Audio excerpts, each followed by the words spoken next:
ICC ने बनाए cricket के लिए 6 नए नियम। कौन है ये नियम, किस फॉर्मेट के लिए बनाए गए, टी20, ओडीआई, टेस्ट किस फॉर्मेट के लिए बनाए गए हैं और कब से ये नियम लागू होंगे, क्या आपको पता है? नहीं। अरे तो हम बताएंगे, लेकिन इससे पहले हमारे चैनल को सब्सक्राइब और वीडियो को लाइक शेयर भी कर दो यार।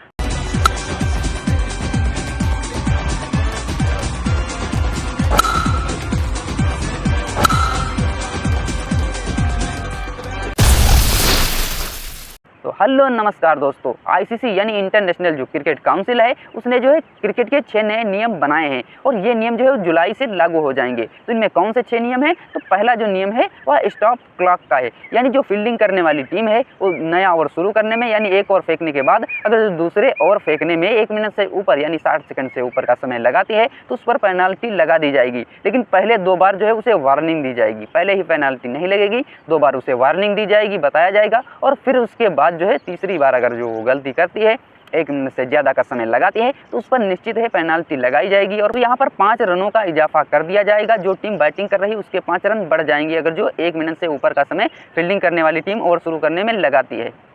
और ये नियम टी20 ओडीआई में पहले से ही लागू हो चुका था 1 साल पहले, अब यह टेस्ट में भी लागू हो जाएगा। तो ऑल फॉर्मेट में यह लागू हो गया है, यह नियम जो बनाया गया है स्टॉप क्लॉक का। दूसरा जो नियम है वह 60 रन का नियम है और इस नियम में बदलाव किया गया है, यानी 5 रनों का तो जुर्माना लगेगा लेकिन उसके साथ एक अतिरिक्त जुर्माना लगेगा। अगर कोई फील्डर अगर जो कोई खिलाड़ी जानबूझकर जो है वो 60 रन लेता है तो उस पर जो है 5 रनों का प्रतिबंध। और जो फील्डिंग करने वाली टीम है उससे अंपायर पूछेगा कि आप स्ट्राइक पर जो है किस बल्लेबाज को चाहते हो, वही स्ट्राइक पर होगा, चाहे जो है वो नॉन स्ट्राइक पर हो या कहीं भी हो, तो वही स्ट्राइक पर आएगा जिसे वो चाहेगी। यानी जो 2 खिलाड़ी पिच पर हैं उन्हीं में से जो है आप किसी एक को जो है स्ट्राइक पर ला सकते हो। ये जो है फील्डिंग करने वाली टीम डिसाइड करेगी, अंपायर उनसे पूछेगा। सोचो इस नियम से यार, मतलब जो टीम अगर जो कहीं हारने वाली जीतने वाली टीम है, अगर जो बॉलर और बल्लेबाज बैटिंग कर रहे हैं तो वहाँ पर मुसीबत उनकी खड़ी हो जाएगी, 60 रन ले लिया गलती से।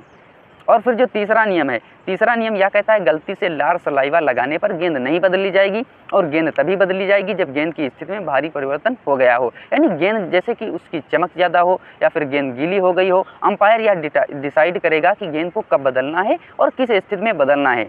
बाकी जो है गेंद लार लगाने पर नहीं बदली जाएगी और लार लगाने पर पेनल्टी भी लगाई जाएगी जो पहले से ही लागू है। तो इसमें जो है कोई परिवर्तन नहीं है, सिर्फ वो गेंद के परिवर्तन करने में परिवर्तन किया गया है, थोड़ा सा चेंज इसमें भी किया गया है। चौथा नियम है वह कैच रिव्यू लेने पर एलबीडब्ल्यू की भी जांच करेगा अंपायर। उसमें पहले एलबीडब्ल्यू की जांच नहीं होती थी, केवल कैच का अगर जो आपने रिव्यू लिया है तो उसमें कैच की होती थी। खेल को और अधिक निष्पक्ष बनाने के लिए आईसीसी ने यह नियम बनाया है कि कैच के साथ साथ एलबीडब्ल्यू की भी जाँच होगी। अगर जो एलबीडब्ल्यू आउट होते तो एलबीडब्ल्यू भी आउट दिया जा सकता है। और फिर उसके बाद जो 5वां नियम है, 5वां नियम नो बॉल से संबंधित है। अगर आप नो बॉल डालते हो यानी जो फील्डिंग करने वाली टीम नो बॉल डालती है और उस पर अगर आप कैच पकड़ते हो तो नो बॉल पर जो सही से कैच अगर आपने लिया है तो उस पर केवल 1 रन ही मिलेगा।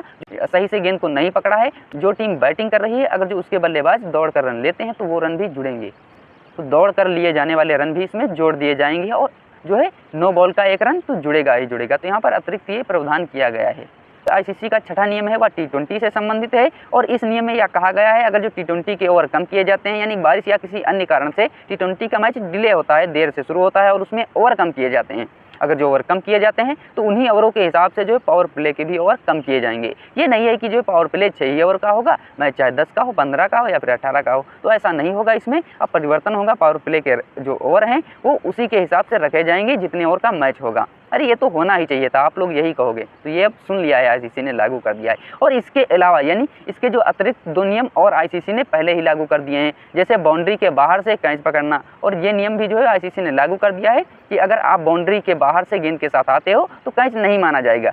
अगर आप बाउंड्री के अंदर से गेंद को उछाल कर जो है एक बार गेंद को उछाल कर कैच पकड़ लेते हो तो माना जाएगा। अगर आप 2 बार या 2 से अधिक बार गेंद को उछालते हो तो कैच नहीं माना जाएगा। यानी जैसा सूर्य कुमार यादव ने कैच पकड़ा था वो लीगल था और वो मान्य है क्योंकि उन्होंने अंदर से गेंद को उछाला था और तब जब बाहर जाकर के फिर अंदर आकर के गेंद को पकड़ा था। लेकिन आप बाहर से गेंद के साथ अंदर नहीं आ सकते हो, इस पर जो है आपको कैच नहीं मिलेगा। तो यहाँ पर 6 रन दिए जाएंगे, तो ये गलत माना जाएगा, इलीगल कैच माना जाएगा।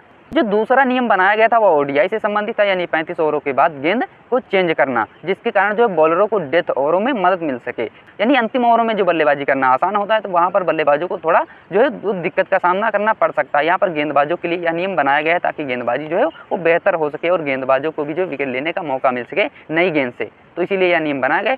बाकी दोस्तों आपको क्या लगता है इस नियमों में जो है, इन नियमों में सबसे खराब नियम कौन सा है और सबसे अच्छा नियम कौन सा है, और ये नियम जो है पहले भी लागू हो जाने चाहिए थे जो अब लागू हुए हैं? हमें कमेंट करके जरूर बताना। बाकी दोस्तों चैनल पर नए हो तो सब्सक्राइब और वीडियो को लाइक से भी कर देना।